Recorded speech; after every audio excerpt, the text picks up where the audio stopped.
All right, we want to give all praise to Yahweh, Hashem, Yahweh Shai. Double honors to the apostles and elders of Great Millstone, or GMS, and peace and blessings to the elect. This is Zakaria. Ramya. Atazwan. And we here to do a little lesson for the Akyam.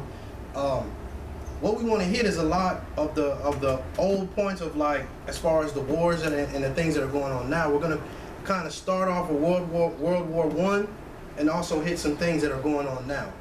So go ahead and get that first precept for me. Sirach 13:13. Come, this is Sirach chapter 13, verse 13. Observe and take good heed, for thou walkest in peril of thy overthrowing. So if you observing and you taking good heed, you'll understand that what's going on now is merely a part of what started with things like World War I. It's all linking together, and if you're watching it closely, you can tell that, hey, this is that time. That third woe is here, as it talks about in the scriptures. So if you observing the time, you can see that, and that'll have you even closer to the Most High, to Yahweh Bashem Yahweh Shai. Go ahead. When thou hearest these things, awake in thy sleep. Awake in thy sleep. So as we go through, we're watching the news and we're watching and reading the articles and all that, we're seeing the times past, and we're also seeing the future prophecies that's coming. So it's a beautiful thing that everything is just flowing in that right order, and it's keeping us grounded and linked in these scriptures. Because to walk away at this point in time, man, you might as well shoot yourself in the head. You might as well hang yourself from a light pole. Just get it over with quick. Because it's good. What the scriptures are truth. Everything that the scriptures talk about, it has come to pass. So that should tell you that the thing that is speaking about in the future, that's going to come to pass too. That's right. If I could say this, while we're over here prophesying of these things that are happening throughout history according to scripture, according to prophecy, it is all things that are happening now. You see a constant repeat of it. Too, and that's why it's like this thing gives you history all in itself of these wars, the up and coming Third World War. Did you get me? Did you finish, sir? Yeah, that's it. Revelation 9, start at 11. We're going to hit a piece of the First World War to show how a lot of what happened at that time led up to the points that we're seeing now. Go ahead. This is Revelation chapter 9, starting at verse 11. And they had a king over them, which is the angel of the bottomless pit, whose name in the Hebrew tongue is Abaddon. Which that person is a man that was alive during that time of World War I. His name is Kaiser Wilhelm. I believe it's Kaiser Wilhelm II. And that start from the top, Salakia. That's fine. It's starting again at Revelation chapter 9, verse 11. And they had a king over them, which is the angel of the bottomless pit. And he was that angel of the bottomless pit. What's that bottomless pit? That bottomless pit is Europe, that land of Europe. Go ahead. Whose name in the Hebrew tongue is Abaddon, but in the Greek tongue hath his name Apollyon. That name means destroyer. Verse 12. One woe is past, and behold, there come two woes more hereafter. So one woe is past. What I want to hit is a quick point on that first woe, and I believe these brothers are going to have points as far as what's going on now. So in that first woe, you had an agreement between France and England. It's called the Sykes-Picot agreement. Now, what they were trying to do was divide the Middle East, right? I wish you could get a shot at the map, but you don't have to. The way the Middle East used to look, it wasn't all broken up into different countries, Iran, Afghanistan, Iraq. It was just one landmass, and they all went under that kind of religion. And I believe at first it was ran by the Ottoman Turks. So what they wanted to do, English, France, and Russia, what they wanted to do was get the Ottoman Turks out of the way. But they weren't able to do it through just their army, so they had to turn to the so-called Arab, or the Ishmaelites, to get their help. But the Ishmaelites only agreed to help them do it is if they left, just, okay, after we help y'all get the hell out of here. But that's not what, obviously with the so-called white man, it never goes down like that. Everything that he says, he has a hidden agenda behind it. So I'm gonna go into this agreement real quick. The Sykes-Picot Agreement, officially known as the Asia Minor Agreement, was a secret agreement between the United Kingdom and France with the assent of the Russian Empire. The agreement defined their proposed spheres of influence and control in Southwest Asia.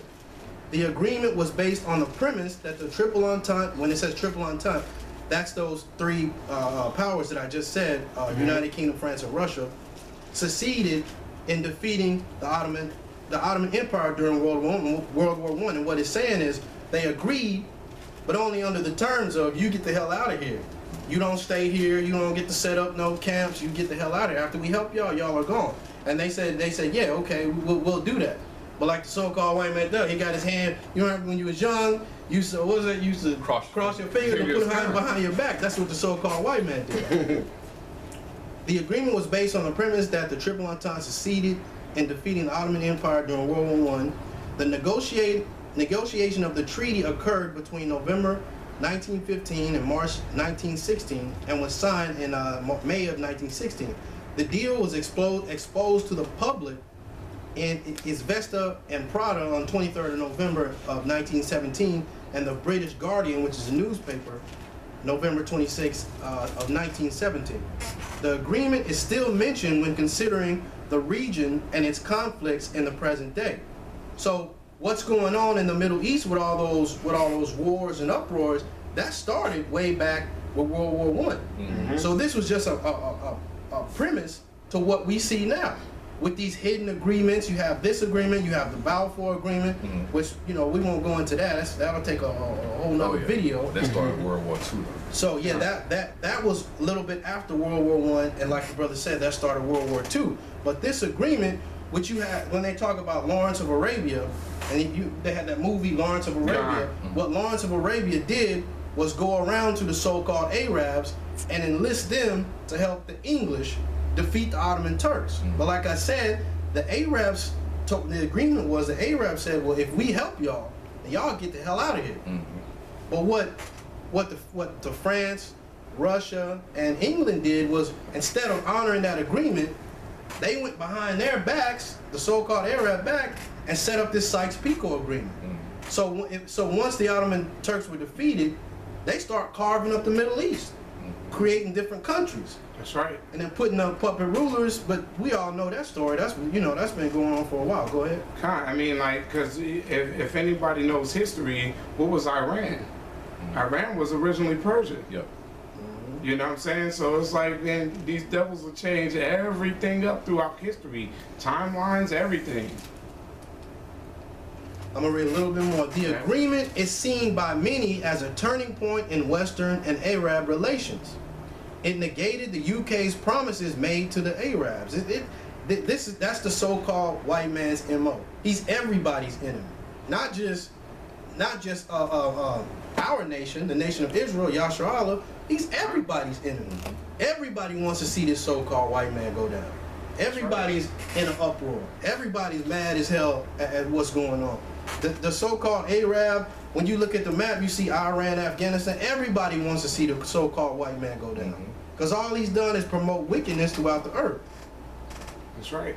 The agreement is seen by many as a turning point in the Western and Arab relations. It negated the UK's promises made to the Arabs through Colonel T.E. Lawrence, which is that Lawrence of Arabia character, for a national Arab homeland in the area of Greater Syria, in exchange for their siding with the British forces against the Ottoman Empire. It has been argued that the geopolitical architecture founded by the Sykes-Picot Agreement disappeared in July of 2014, and with it the relative protection that religious and ethnic minorities enjoyed in the Middle East. The Islamic State of Iraq, or ISIL, claims one of the goals of its insurgency is to reverse the effects of this agreement. So though you have ISIL, ISIS, and all them, they're still fighting because of this agreement that was made way back during the early 1900s. Yep, way back during that first war. So all this stuff has culminated from World War I, you got World War II with Hitler and so on, and now you're about to have this third war, which I believe they called the First World War was to be the war to end all wars. That's not true. Yeah. The last one is about to be the one to end all wars. That's right. Because now, if y'all pay attention, like this brother just said, this fight with ISIL now is to reverse the effects that have taken place during the First World War. You know, man, Esau, every time they step into these countries, if you see the history, everywhere that the U.S. has a what do you call it, an embassy set up? An embassy set up, man, there's nothing but death and destruction around it. These people are tired of living that way. That so-called democracy is a false philosophy, man. These people over there getting blown up in hospitals and all that stuff, and they keep trying to blame it on a so-called enemy or bad guy when it's the U.S. What are they doing now today? Dropping bombs from drones and stuff like that. People brought out videos where they say, hey man, these men are not accurate on where they dropping these bombs at. This stuff is no different than what you hear from the even Vietnam Wars, where they drop bombs and stuff on people, just constantly killing them, or even men, and then the troops on the ground, shit, they doing nothing but raping the women or other men and boys. That stuff comes out heavy, man. That stuff is not exempt from it neither. That's why these people are so tired of the so-called white men, because all you bring is wickedness into their country. When you claim to be helping them, and like the brother said, y'all want to make agreements and stuff, but then next thing you know, it turns out to be something totally different. That's right. Con, I can bear witness to that. Everywhere you go, I was in the military, and down in Okinawa, Japan, they do not want you there. Every time I went there, they always had some either Marine or a sailor then went into somebody's house and wrecked a woman or he wrecked a child or something. Yeah. They drastically and desperately want the U.S. military out of Okinawa, Japan. Man, and man, you see that place falling apart. Japan, notice they having something deadly going on over there. Whether it's a damn storm, some nuclear power plants blowing up, because once again, you devils, y'all come and destroy land. You shed blood all over that land, man. That's total wickedness. That's right. I'm gonna read a quick precept. Oh, go ahead, bro. Sirach 12:10. Never trust thine enemy, for like as iron rusted, so is his wickedness. So we talk about the so-called white man being a devil to us, but the so-called white man, Edom, they're a devil to the whole world. Everybody wants to see this so-called white man, who is the Edomites. Everybody wants to see him go down. Everybody's mad. Everybody got something they can go into about how he mistreated them or he lied to them. I'm gonna start back at verse 10. Never trust thine enemy, for like as iron rusted, so is his wickedness. Though he humble himself, and that's what happened with this Sykes-Picot agreement. He humbled himself. He said, yeah, we'll give you everything you want. Everything you want. Just write it down here, we'll give it all to you. But like I said, he had his fingers tied or crossed behind his back, lying, saying, no, we ain't giving y'all nothing. Not only not gonna give it to you, we're not gonna leave y'all alone. We're gonna come over here and take these lands for ourselves. Though he humble himself and go crouching, yet take good heed and beware of him. And thou shalt be unto him as if thou hast wiped a looking glass, and thou shalt know that his rust hath not been altogether wiped away. So that's easy to see. Everybody in the world is upset with the so-called white man. Everybody, all nations outside of Edom want to kill Edom. Everybody's upset. Everybody wants to see a change. And guess what? You're about to get that change. Go ahead with your precept. This is Matthew chapter 24, starting at verse 6. And ye shall hear of wars and rumors of wars. See that ye be not troubled, for all these things must come to pass, but the end is not yet. So once again, all this stuff that just accumulated, going all the way back to World War I, man. These devils want to come in, they want to control your water system, they want to control your resources. They know you can't pay certain debts off. in these other countries. Then they want their currency to remain dominant over all the other currencies. These are simple things that you should know in your history. Man, this is just world history, you know, if you know these wars that go on when somebody dominates. So there's a movie I think your brother should check out, man. It's called No Escape. It came out at the end of 2015.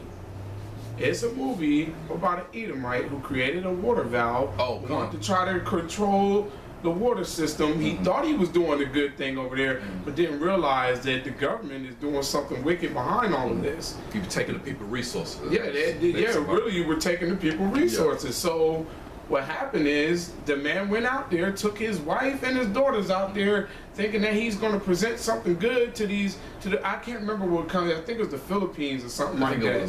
It's one of these. Thailand, Cambodia, one of the Southeast Asian countries. Yeah. So what happened is those people got pissed off. You know why? Because they said, we've been able to survive with our own water system that we already have. We don't need your water valve. We don't want you to put us in more of a debt than we're already in with you. Then it was right next to Vietnam too. So I can't. If you look at the world map, I'd like to see what's next to Vietnam, man. It's right near Vietnam because in that movie, them people had to cross into that border. Thailand, Cambodia. It was.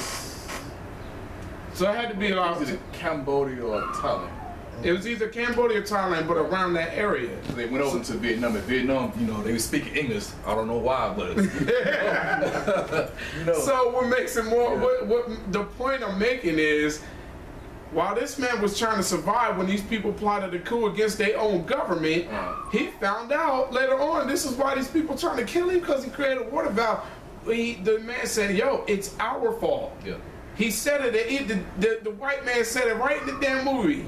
He said it's our fault because we tell these people we're going to come in your country, make it better, and we want you to repay us back, but we know you don't have the money to repay it. So what we're going to end up doing is eventually taking over. Yeah, and that's what happens to all the countries around the world with the World Bank, with the IMF. That's what they do. They deprive you of your resources, take your resources in some kind of way, and then you have to come crawl into them for a loan. And that loan has interest rates that you'll never be able to come back or pay back. So your whole country, your whole economic system turns into a slave to this so-called white man, to these Edomites. So go ahead. I see y'all brothers got anything? No. I still wanted to go in on what we're talking about here. So I just wanted to make that point because now you're starting to see, man, these other nations are getting pissed off. Things are starting to get revved up now. There's the incident just happened with that plane getting blown up, that Egypt airplane, man. Something mysterious happened to this plane. It just saw a flash across the sky. Maybe there may have been somebody important on that plane, some important type of cargo. These things, and once again, it's just so happened. This happened over there in Egypt. These are one of the places that's having chaos going on right now. They tired of dealing with the U.S. They went and killed one of their own. I don't want to say presidents. What do they call them? Prime ministers or one of them. They killed off Muammar Gaddafi over there in Libya. So once again, man, because these people want to get away from, the system. They want to get away from the U.S. currency. So what ends up happening, man, these people get tired of that because you haven't shown any type of improvement as far as you creating some type of contract. So now, as the world economy is crashing, that that now things are getting revved up, man. People are creating their own nuclear weapons, which y'all claimed y'all had a contract on with all these other countries that you wouldn't even know have any nuclear weapons or nuclear capabilities. So all this stuff started off as a rumor, but now everybody's showing it off now. North Korea is showing off their nuclear weapon capabilities. They're showing off that they got hypersonic missiles and stuff now. Russia's showing man, look, the U.S. think they got something, we got something better. Because they think they got surveillance with their satellites and all that stuff. So now, man, people are getting tired. So continue on. Start again at verse 6. Matthew 24:6. And ye shall hear of wars and rumors of wars. See that ye be not troubled. For all these things must come to pass, but the end is not yet. Yeah, so why does it have to happen, man? Because once again, Jacob's getting ready to start taking Israel is getting ready to start taking over, man. This thing has to come down, and how's it coming down today? By the New World Order, the RFID